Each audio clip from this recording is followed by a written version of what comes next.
Hello student. तो आज के क्लास में हम पार्टनरशिप डीड के बारे में डिस्कशन करेंगे।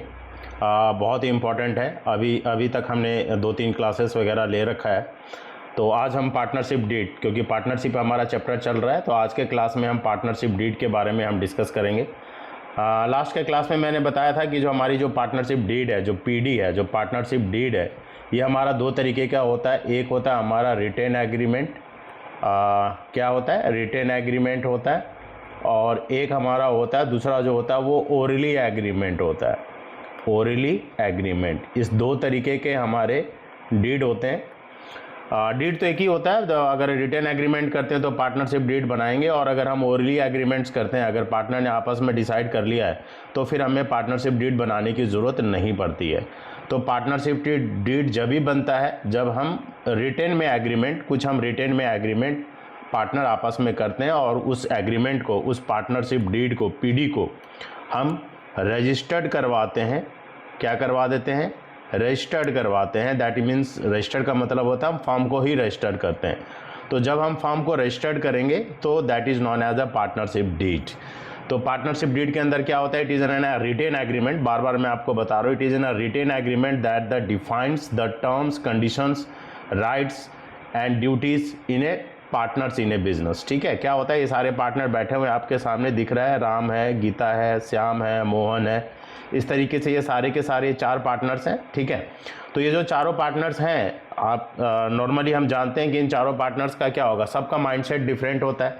इसका अपना माइंडसेट अलग है, इसका अपना एक माइंडसेट अलग है, इसका अपना माइंडसेट अलग है, इसका अपना माइंडसेट अलग है।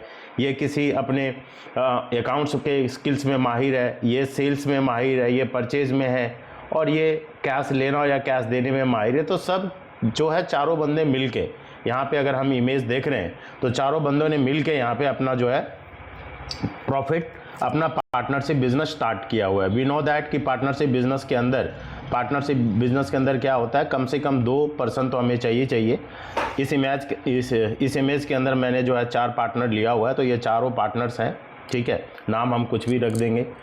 तो अब ये चारों के जो है अपने अपने माइंडसेट्स हैं, और चारों अपने अलग अलग हिसाब से सोचते हैं। बट मैंने आपको बताया था कि चाहे इनकी चारों का माइंडसेट डिफरेंट क्यों ना ही हो, बट इनको एक जगह पे आके इनको एग्री होना पड़ेगा, और वो जो एग्रीड होंगे ये चारों के चारों पार्टनर, वो सारा का सारा जो है पार्टनरशिप डीड में लिखा जाएगा, टर्म्स एंड कंडीशंस। ठीक है, जो भी हमारे, अभी हम नीचे देखेंगे, अभी हम स्क्रॉल करके देखेंगे कि क्या टर्म्स एंड कंडीशंस हैं। तो जो भी terms and conditions regarding partnership firm को चलाने के लिए जो भी उनके टर्म्स होंगे, कंडीशंस होंगे, राइट्स होंगे, ड्यूटीज़ होंगे बिज़नेस को चलाने के लिए, वो सारा का सारा जो है इस पार्टनरशिप डीड के अंदर, ठीक है, इस पार्टनरशिप डीड के अंदर मेंशन होगा। और इस पार्टनरशिप डीड में consent of all partner, consent of, remember हमेशा याद रखोगे, कॉन्सेंट ऑफ ऑल पार्टनर्स, जितने भी पार्टनर्स हैं उनकी कॉन्सेंट जो है ज़रूरी है। ठीक है, तो this is a very important topic, याद रखना है आपने कि कॉन्सेंट जो है यहाँ पे सारे पार्टनरों का कॉन्सेंट होना ज़रूरी है। कॉन्सेंट का मतलब होता है सारे एग्री हो चुके हैं एक किसी कंडीशंस के ऊपर। So this is the basically. अब पार्टनरशिप डीड्स के अंदर क्या क्या आते हैं? तो पार्टनरशिप डीड के अंदर ये जितने भी हमारे पार्टनर्स हैं, ठीक है, जितने भी हमें यहाँ पे पार्टनर्स दिख रहे हैं, उन पार्टनर के अंदर जो है उनका name and address of the all the partner, सारे पार्टनर्स के नेम एंड एड्रेस मेंशन होंगे। कौन पार्टनर का क्या क्या नाम है, जैसे मैंने एग्जांपल बताया था, राम है, गीता है, श्याम है, गोपाल है, इस तरीके से अलग अलग ये पर्सन है। तो इन सब के नाम और उनके एड्रेसेस, ठीक है, दैट इज़ अ बेसिकली हम कह सकते हैं, बहुत ही सिंपल तरीके से समझ सकते हैं, दैट इज़ आधार कार्ड। ठीक है, आधार कार्ड के अकॉर्डिंगली जो भी उनका नाम होगा, क्योंकि आधार कार्ड ही एक आइडेंटिफिकेशन है, तो उनके आधार कार्ड में जो उनका नाम होगा और जो एड्रेस होगा वही उनके डीड में लिखा जाएगा। ऐसा कभी भी नहीं हो सकता है कि उनका नाम कुछ और हो और वो फॉर्म में नाम कुछ और रखना चाहता है, that is a next to impossible. तो जो आधार कार्ड में जो एक आइडेंटिफिकेशन दे रखी है, वही आधार कार्ड के अकॉर्डिंगली इनके नेम एंड एड्रेस को मेंशन किया जाएगा। एंड उसके बाद जो है nature and place of the business, business का क्या नेचर है, बिज़नेस किस चीज़ में डील कर रही है, बिज़नेस सर्विस प्रोवाइड करा रही है, या किसी गुड्स एंड सर्विसेज को बेच रही है या ख़रीद रही है, ट्रेडिंग का काम कर रही है, कमीशन का काम कर रही है, चार्टर्ड अकाउंट फॉर्म्स है या लॉयर फॉर्म्स है, किस तरह का बिज़नेस है, वो बिज़नेस का जो है नेचर है, ठीक है, वो डिफाइन होना चाहिए, और प्लेस ऑफ बिजनेस, और बिजनेस कहाँ पे किया जा रहा है, दिल्ली में कर रहे हैं, हैदराबाद में कर रहे हैं, तो वो मेंशन होना चाहिए। उसके बाद कैपिटल कंट्रीब्यूशंस, ठीक है, हर पार्टनर अपना कितना कितना कैपिटल कंट्रीब्यूट करेगा, ये भी डीड के अंदर मेंशन होना चाहिए। रिमेंबर, जरूरी नहीं है कि सब पार्टनर को इक्वली कैपिटल लेके आए, पार्टनर डिपेंड करता है। जैसे मैंने यहाँ पे 4 पार्टनर लिया हुआ है, ठीक है, A B C and D, 4 partner के हिसाब से ले लेते हैं, तो इनकी जो कैपिटल कंट्रीब्यूशन है वो सबका अलग अलग हो सकता है, ठीक है। ज़रूरी नहीं कि सब पार्टनर को बोल दिया जाए भाई कोई पार्टनर 50,000 कैपिटल कंट्रीब्यूट कर सकता है, कोई कैपिटल 30,000 कैपिटल कंट्रीब्यूट कर सकता है, कोई पार्टनर 20,000 ही कर सकता है, कोई 10,000 भी कर सकता है, और कोई तो कर भी नहीं सकता है। ये भी एक कंडीशंस आता है, वो टाइप्स ऑफ पार्टनर में हम डिस्कस कर सकते हैं। तो that is a capital contributions, ठीक है।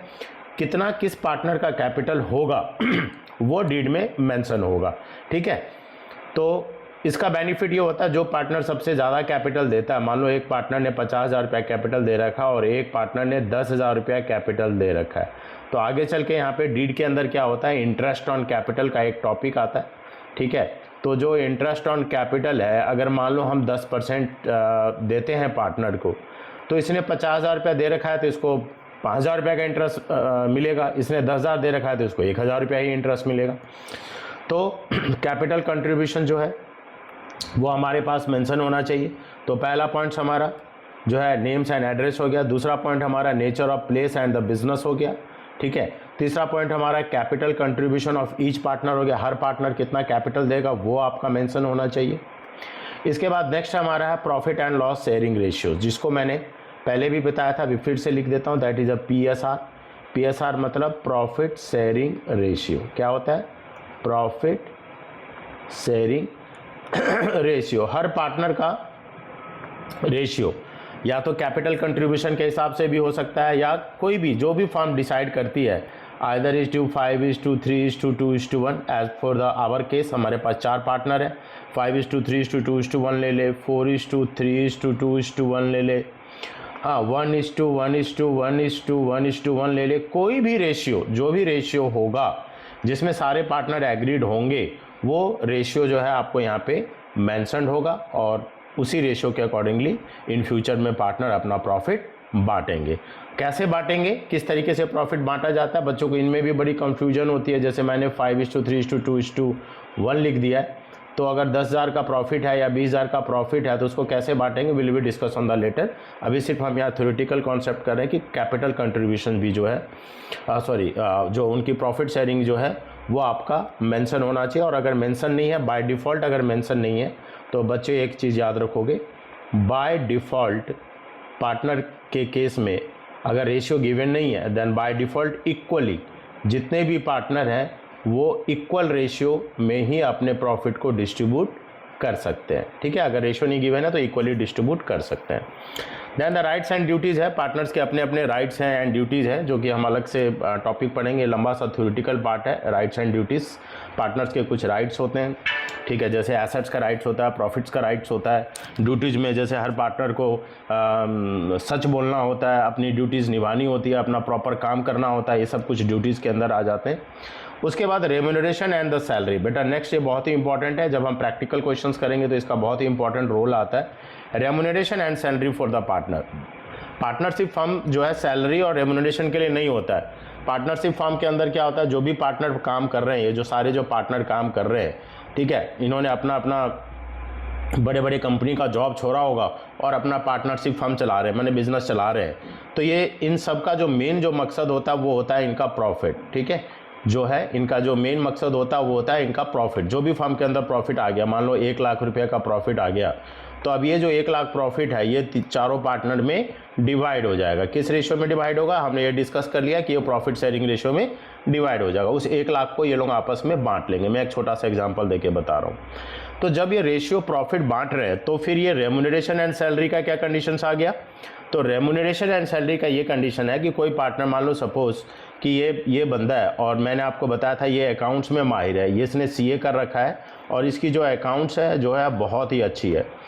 तो अब हम जानते हैं कि हमारा जो बिज़नेस है, हमारे जो बिज़नेस में हमें एक CA तो रखना ही पड़ेगा, या नहीं CA रखते हैं तो एक अकाउंटेंट तो रखना ही पड़ेगा भाई कम से कम, ठीक है, क्योंकि नहीं तो आप आनाकानी, हर कोई आनाकानी करेगा, तो अकाउंटेंट तो हमें रखना ही पड़ेगा। अगर हम अपने फर्म के लिए अकाउंटेंट रखते हैं तो हमें उसको कम से कम सैलरी तो देना ही पड़ेगा, देना, बिना सैलरी को तो कोई भी अकाउंटेंट काम नहीं करेगा। तो जो हम उसे सैलरी देंगे, तो ये जो है राम जो है वो कहता है भाई कि ऐसा है कि मैं फर्म का अकाउंट मैं खुद ही देख लूँगा, अकाउंटेंट की ज़रूरत नहीं है। तो ये एक्स्ट्रा काम कर रहा है, हमारे फर्म में एक्स्ट्रा काम कर रहा है। तो जब एक्स्ट्रा काम कर रहा है तो उसको एक्स्ट्रा काम करने के लिए हम उसको रेम्यूनरेशन या सैलरी की कंडीशंस हम दे सकते हैं। ऐसे मान लो ये सेल में एक्सपर्ट है, तो ये जो है किसी मतलब एक अच्छा कॉन्ट्रैक्ट हमें दिला रहा है, हमारे बिजनेस को एक अच्छा कॉन्ट्रैक्ट दिला रहा है, जो है 10 करोड़ का हमें एक सेल दिला रहा है अपने स्किल को यूज़ करके। तो उस केस में भी हम क्या करेंगे, इसे जो है या तो सैलरी तो नहीं, हम यहाँ पे उसकी कमीशंस, क्योंकि रेम्यूनरेशन का मतलब क्या होता है, एनी एक्स्ट्रा देन सैलरी। तो इस रेम्यूनरेशन के अंदर बच्चों क्या क्या आ जाता है, रेम्यूनरेशन के अंदर कमीशन आ जाता है, रेम्यूनरेशन के अंदर बोनस आ जाता है, ये सारी चीज़ें रेम्यूनरेशन कहलाती है। तो हम कोई पार्टनर सेल में एक्सपर्ट है तो हम उसको कमीशन देंगे, कोई परचेज में एक्सपर्ट है तो हम उसको कमीशन पे करेंगे। और इसी के बाद जो है फिर एडमिशन्स एंड रिटायरमेंट। तो पार्टनरशिप डीड के अंदर जो है, जो पार्टनर अगर मान लो हमें इन फ्यूचर में किसी पार्टनर की एडमिशन करनी पड़ जाती है, ठीक है ना, मान लो ABCD पहले से ही 4 है, हम देख रहे हैं कि पहले से ही 4 है, बाद में हम एक 5वां पार्टनर को एडमिट करना चाहते हैं, तो अगर कोई पार्टनर अगर एडमिट करेगा तो उसके क्या टर्म्स एंड कंडीशंस होंगे, किस तरीके से हम उसको अगर हम एडमिट करेगा तो कैपिटल कितना लेके आएगा, उसे हम इंटरेस्ट कैसे देंगे, तो उसके जितने भी rules and terms and conditions है वो भी पार्टनरशिप डीड के अंदर मेंशन किया जाएगा कि किस तरीके से हम पार्टनर को एडमिशन दे सकते हैं। इसी तरीके से हम क्या देखेंगे कि अगर पार्टनर को अगर हमें रिटायर करना है, अगर हमारा जो है ABCD पहले से पार्टनर है और C हमारे जो है फर्म से रिटायर हो रहा है, तो रिटायरमेंट करने के बाद उस C को हमें क्या क्या देना पड़ेगा, क्या उसके टर्म्स एंड कंडीशन उसके लिए उस टाइम पे अप्लाई होगा, वो भी हमारे डीड के अंदर मेंशन होगा। So these all are the basically, ये सारे के सारे हमने अभी जो है देखा, क्या देखा, ये सारे के सारे हमने अभी यहाँ पे देखा कि इस तरीके से हम पार्टनरशिप फर्म के अंदर पार्टनरशिप डीड की जो इम्पोर्टेंस है बहुत ही ज़्यादा है।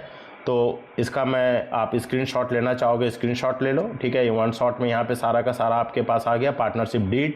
ये जो है काफ़ी इंपॉर्टेंट है कि name and address of the partner, nature and the place of the business, capital contributions, profit and loss sharing ratios, then rights and duties of the partner, remuneration and salary, जिसको मैंने 1 by 1 discuss कर दिया। Here is the capital condition, here is the profit and loss accounts, ठीक है। Rights and duties जो है books of accounts वगैरह record करना पड़ता है। ड्यूटीज़ के अंदर वर्क आता है, ऑनेस्टी आ जाता है, अगर कोई पार्टनर इन करता है, अगर कोई पार्टनर हमारा बिजनेस के अंदर इन करता है तो उसके क्या टर्म्स एंड कंडीशंस होंगे, अगर कोई पार्टनर आउट करता है तो उसके क्या टर्म्स एंड कंडीशंस होंगे। These all are the mention in your partnership deed. तो डीड के बारे में इतना ही है। नेक्स्ट क्लास में हम कुछ और टॉपिक लेके बैठेंगे। तो अभी हमारा थ्योरी क्लास चल रहा है, तो ये हमारा पार्टनरशिप डीड के बारे में सारी इन्फॉर्मेशन है, ठीक है बच्चों। फिर मिलते हैं नेक्स्ट क्लास के अंदर। Till then bye bye.